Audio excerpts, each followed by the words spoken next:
In this video, I'm going to show you my process when it comes to creating quality YouTube tutorial and talking head videos that help me go from 0 subs to 10K subs. Hello, I'm your host Casino from Casino.com. I'm the digital alchemist, and today I want to share with you my video creation process. Now, if you already know my channel, you may want to know the behind the scenes of my videos. Or maybe you're thinking about starting a YouTube channel yourself, and in that case, the tips I share with you today may well help you save a ton of time. I'm especially going to talk about one piece of software that I was not supposed to use for this purpose, and that has increased my production quality and saved me so much time. So my channel talks about digital creativity and more specifically freelance web design. So sometimes I will do tutorial videos, sometimes I do talking head videos, sometimes voiceover videos, and sometimes I go live.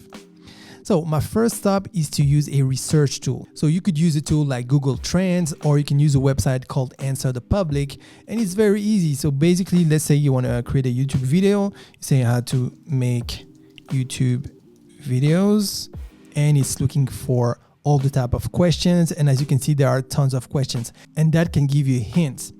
Okay, the next step is to go to YouTube, but when you do, make sure you do it in a private browser window, because if you don't, and if you log in with your current YouTube account, when you start searching, it's actually going to be tied to your previous YouTube search history. Whereas here, I'm in incognito mode, and there's no previous history. So if I start typing, make YouTube, and as you can see here in the search field, let me show you. As I start typing, it's giving me a few hints. So make YouTube banner, make YouTube intro, and basically these are ranked by order of importance. And when I say importance, it's about what people are actually searching for. So that gives you hints of what type of content is going to be searched and could be popular. Now, in my case, I decided to use a premium tool called Morning Fame, but you could also use a tool like TubeBuddy or vidIQ because they come with a free version. And I don't believe there's a free version for Morning Fame, but it's not really expensive, and this has helped me so much. So the first step would be to actually look at the first page. So let's take a look. And what I like on this page is gonna show me my last videos and tell me what works, what doesn't work in terms of views, view duration, likes and comments, and subscribers gained. And it shows me a letter from A to F, letting me know if it's good or not. Now, the other good thing is that I can get IDs from similar channels, and I can take a look at their content. By the way, Lightbox is a very good channel. You should go and take a look. So basically, I can have IDs of what's working. The idea here is not to blatantly copy what other people are doing, but if you see 2 or 3 creators that are creating the same type of videos, maybe there's a trend here. Another one is WP. That's another great channel you should go and watch if you're interested in anything web design. Basically, all the channels here are really good, like 30, and this other one is in French, so unless you speak French, might not be interesting, but you get the idea. And then you can actually go and watch the videos, and you can get more insight. You can see the tags that they're using. It's a really, really helpful tool. So let's go back up, and here I'm just going to type YouTube videos. Okay, and that's taking me to step number 2.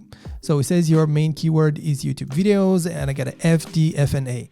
Now, FDFA is not really good, because basically what Morning Fame tells you is that for the first 3 letters, you should get minimum a D, and then for the 4th letter, you should get minimum a B. So that doesn't really work. Now, sometimes you can go over this rule, but here, I don't think it's going to work.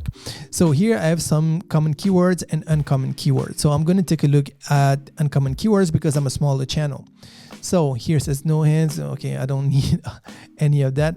Actually, I don't want these. I just want to make YouTube videos. I want to make a video about making YouTube videos. So it doesn't really work out. Now, if it did work, I could just click and say, go to step 3, choose for step 3, but I don't want to do any of these. So let me go straight to search. So here I can see the initial research.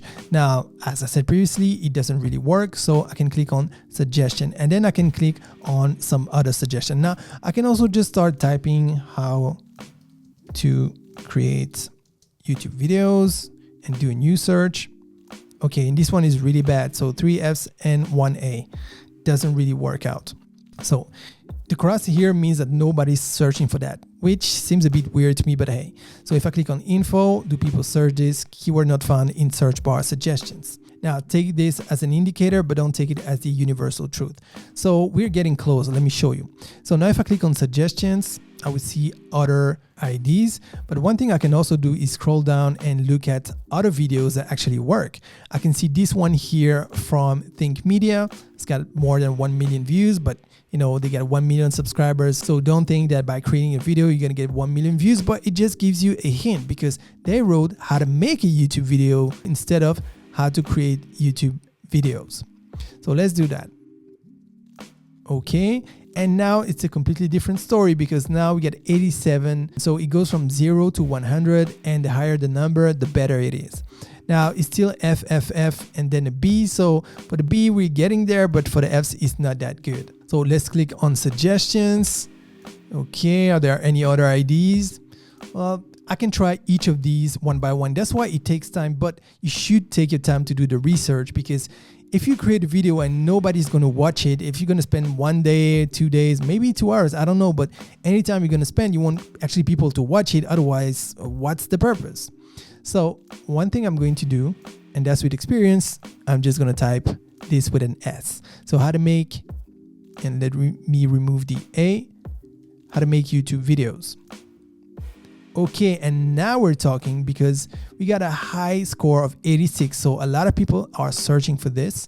I got a D in the first 3 spot and a B in the last spot, which is great because as it says here, aim to find a search term with DDDB grades or better. This means that the competition is low enough and your video has a good chance to rank. Okay, so I'm going to use this one because that's really good. Most of the time I have videos with like 30, 35, sometimes even 20, 25. And with 86, that's great. Now, bear in mind that I can potentially rank for this video, for this search term, because I have 13K subs, I have some engagement, and that's the size of my channel. If I started this from day one, it wouldn't really work. So I would have to look for other terms, for other topics. Okay, so now let me click on choose step 4. Okay, and now this is the optimize tab. So for each part of the optimization, it's giving you a percentage just to help you and let you know if you are on the good path. So basically here we have a percentage for the title, and we're going to leave it as is for the moment. If we find a search term, which is what we call a long tail keyword search term, because it's not just only a word, it's the whole sentence, we put it in the description, that's another 20%. And then if we set our tags right, we can get another 40%. Now, the importance of tags is not really what it used to be, but it can always change back. So as a good habit, try to optimize all parts of your YouTube video. Now, we're not done yet, because if I scroll down, okay, you can also write your pinned comments. That's just going to help you for when you publish your video. One good practice, for example, is to link to another video. It could be one of your videos or another video, as long as people stay on the platform. And then you can add your own thumbnail. So we're going to do that. Okay, and that's going to help you to see if your thumbnail pops. So it really helps you to visualize if your thumbnail is on par with the rest. And if not, you can just go and refine it. Now, here we have a button called Show Vision AI. And if I click on it, it's going to show me a safety analysis from the YouTube algorithm. So it's going to analyze if there is any risk in this thumbnail, as you can see here with these keywords. And also is going to show some meta information. So what it took from this picture, let me scroll back up. So from this thumbnail here, it analyzed that it was related to these keywords: photograph, product, human, sleeve, gesture, videographer, font, camera, magenta, and video camera. I mean, that's amazing. This is AI. This is AI. We see AI everywhere. Now, it's not perfect, but it can really show you how deep the YouTube algorithm goes. So as you can see, tools like Morning Fame can really help. Now, the more visibility you have as a content creator, the more you can break away from creating purely search-based content. But as a small channel, search-based content is a good strategy. And for long term, it can also be good because after all, YouTube is also a search engine. Okay, another great thing is that I can actually save, and it does it by default. But the first time you actually start typing, you can save the project, you can add notes, and you can come back to it later. Now, let me show you how I create my thumbnails. So for my thumbnails, I use Affinity Photo, but you can use Photoshop or Canva or the GIMP if you're looking for free software, or even a free tool like Photopea if you want a free browser-based tool. Now, I'm the digital alchemist, so I created a brand identity around my channel. Initially, I was using this color scheme that you see here, and then it evolved to this color scheme. Now, I'm using some starter files that I created for Affinity Photo for my thumbnails, so it really helps. So usually what I do, I copy the last file that you can see here on screen, then I go into my new folder for the new video, go to thumbnails, I'm just gonna paste it, and then I can work from there. Now, I also have some pictures that I took of me that I've already edited, so I can use my shape in the thumbnails, and that really helps to save a lot of precious time. Now, I use my brand identity for consistency, so creating the thumbnails is more a matter of how to actually communicate what I want to convey, as well as how to lay out the elements in the thumbnail. But it's not about really trying to reinvent the wheel or which one am I going to use, which color scheme, yada yada yada. Okay, next I'm going to research the topic itself and see if there's anything that I should absolutely talk about. Next, preparing the content. So the first thing I'm going to do in this step is to actually write the outline of the video. And for that, I use a tool called Notejoy, which is similar to Evernote, but you can use free note-taking apps as long as you take notes. Then, depending on the type of video, the process will be different. So let's start with talking head videos. So I'm going to start writing some bullet points with the general idea. Now, I used to write everything and then use a teleprompter when I started this channel. But now, most of the time, I don't anymore, with some exceptions, as I prefer the more natural flow of having a few bullet points that act as a direction more than a word-by-word text. But that only works when it's more of a conversational style of video. Now, in the case of this very specific video you are watching, however, there are so many possible directions that I prefer to script the video while using the style of language that I would naturally use. Now, memorizing seems easy, but it's easier said than done. Or you can use a teleprompter. And if you are interested by this solution, there are very affordable teleprompters like the Parrot teleprompter that you see on screen right now, or the just as affordable YC Onion Lasagna teleprompter. And don't ask me why it's called lasagna. And no, I did not get paid to talk about YC Onion and the Parrot teleprompter. I purchased this with my own money. I just wanted you to know what you can get for an affordable price, and I can get you started. Now, if I'm going to shoot web design tutorials, I'm just going to use my general outline. As for the rest, I'm just going to comment what I'm doing on screen on the tutorial. Now, that may sound easier than talking head videos, but it's not, because for web design tutorials, I actually need to create web design stuff like a navigation, a hero section like what you see on screen, or some animation techniques. So I do the initial web project, and then once I'm happy with it, I'm going to recreate it a second time.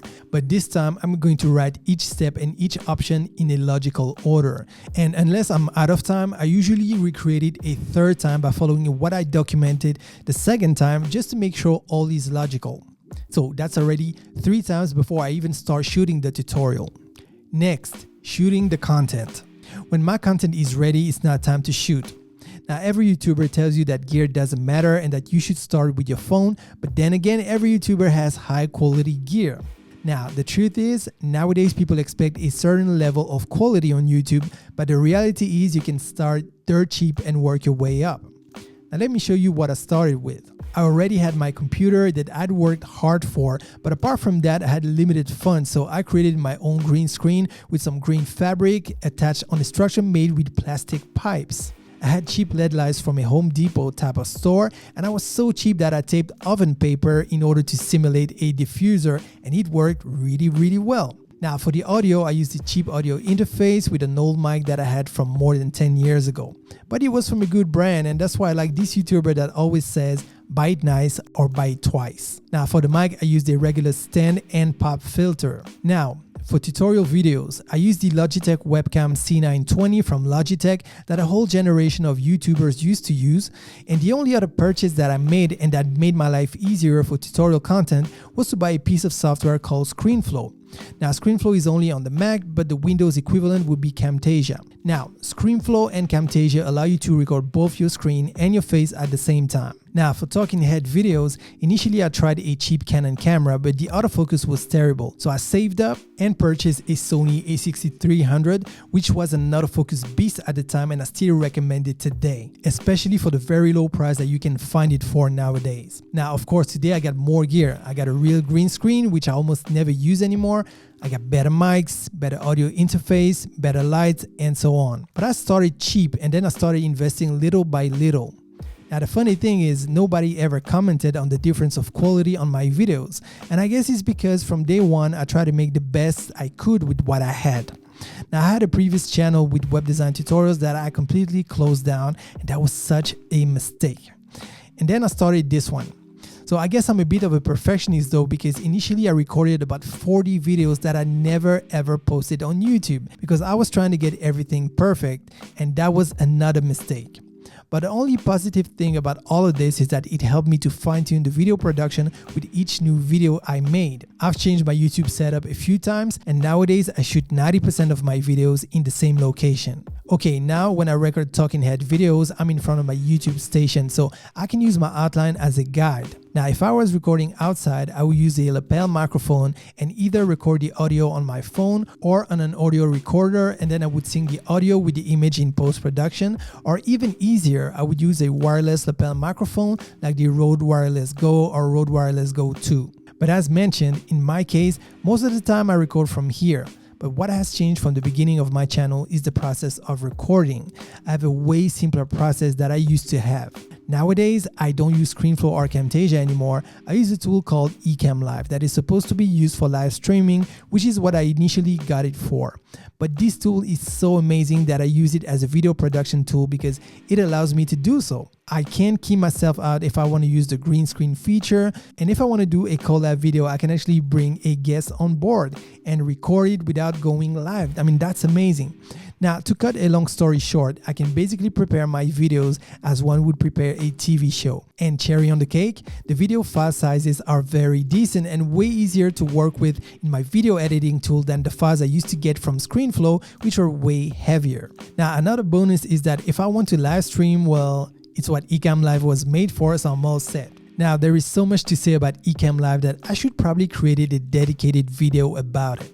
So if you are interested in such a video, please let me know in the comments down below and maybe I'll create one. So usually I start recording a sample and then I play it back and check the audio and the image, and if all is good, then I record the prepared content. Now, for the type of videos that I make, recording talking head videos can take between 30 minutes and 90 minutes to produce a 10-minute video.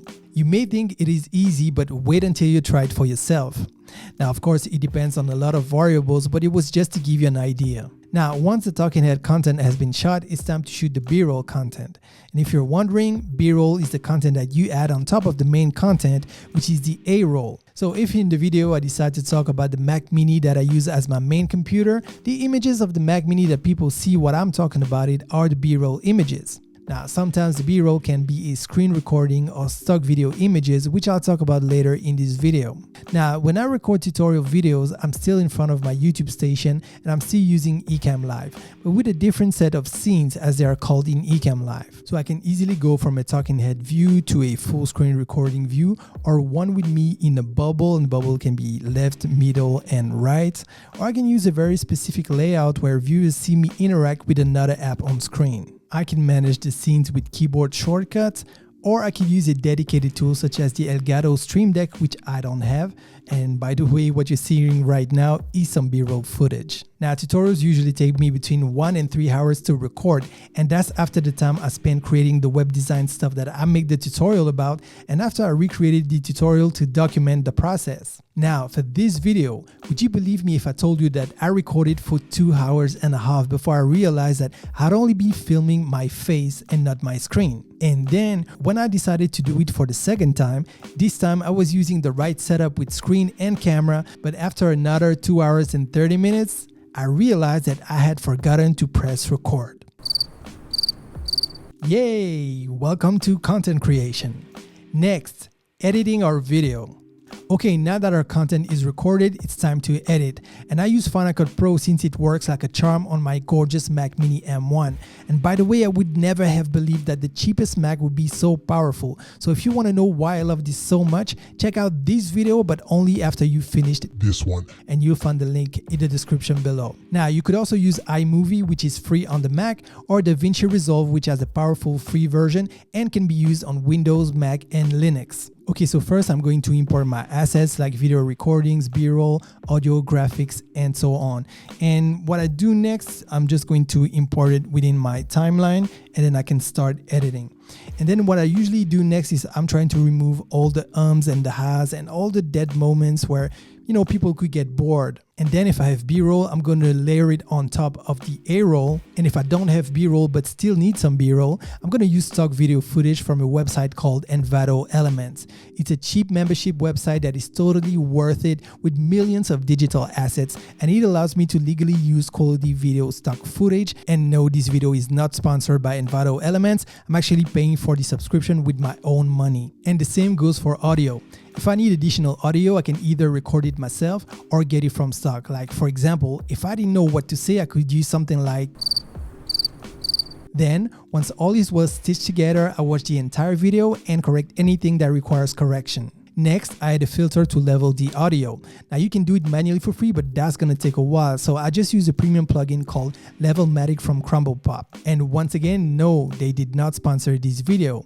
I paid for the tool with my own money. And the same goes for echo because they have a plugin called Echo Remover. But then again, in this room, I don't have a lot of echo because I've added some carpet on the floor as well as some curtains so that the sound doesn't bounce all over the place. Also, I'm using an audio interface that comes with a few nice real-time voice enhancements, and I'm using a good microphone that is very close to my mouth. So with all of that, I have almost nothing to do when it comes to the audio except making the sound level consistent and adding some music in the background. And for that, I use either Envato stock music tracks or Upbeat.io, which comes with a free plan, although I was lucky to have purchased a lifetime deal on this one. Finally, I add the on-screen graphics such as thumbs up appreciated and consider subscribing, which you absolutely should, by the way, if you want to create some awesome digital content. And once all is good, I export my project as a file for YouTube. Now I could post straight to YouTube from here, but I prefer to do it manually. Next, posting the video on YouTube. So once my video is exported, now is the time to post it on YouTube. Now I've already set up my channel so that some things are already preset, which saves me a ton of time every time I upload a video. And for the rest, YouTube helps us with a very simple step-by-step process. So let's take a look. So first of all, I'm just gonna drag my video here. Okay, and as you can see, I already have a lot of things that are preset here. All the text, everything is preset. Okay, so while it's uploading, I'm just going to open a new tab with my Morning Fame project. Then I'm going to scroll down and I'm going to start copying the items. Then I go here, I'm just going to replace the title. Then let me scroll once again. Let me copy the description and I'm just going to replace the placeholder here. So if I scroll down, I can upload my thumbnail. I can add the video to some playlist that I've already created. And then I can tell that it's not made for kids because videos on my channel are not made for kids. Then click on show more and there are a few more items that I can control from here. Then when everything is set, I can click on next and then I'm going to tell whether or not I want to use monetization. Click on next. Then I can add subtitles. I can add an end screen card if I want. Next is going to check if there are any copyright issues. Then click on next and it's going to ask you how you want to save the video. Private, unlisted, public, or members only if you have the option. So usually I put it as private because I never really post right away. Why? Just because it takes time for YouTube to actually process the video and render it in 4K, which is the highest quality at the moment. Now, I also pay attention to the times where my potential viewers are on the platform and are more likely to watch. And in the case of tutorial videos where viewers need to copy and paste some custom code, I do need to create a blog post with the code and reference that link in the YouTube video description. Now, once I've published both the blog post and the video, the next logical step would be to tell the external world that I posted the video.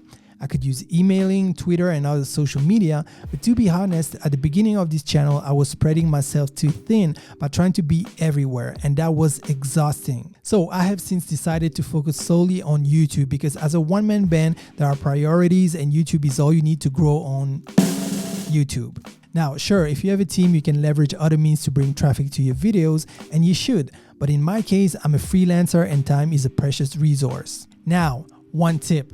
Always leave a few seconds at the end of your video where you'd be able to ask your audience to thumbs up your video if they liked it, as well as subscribe and smash the notification bell if they want to get more of what you have to offer. Did you see what I did here? And now, if you're wondering about the desk setup behind me with a fancy screen and all, click the video card currently on screen. Peace!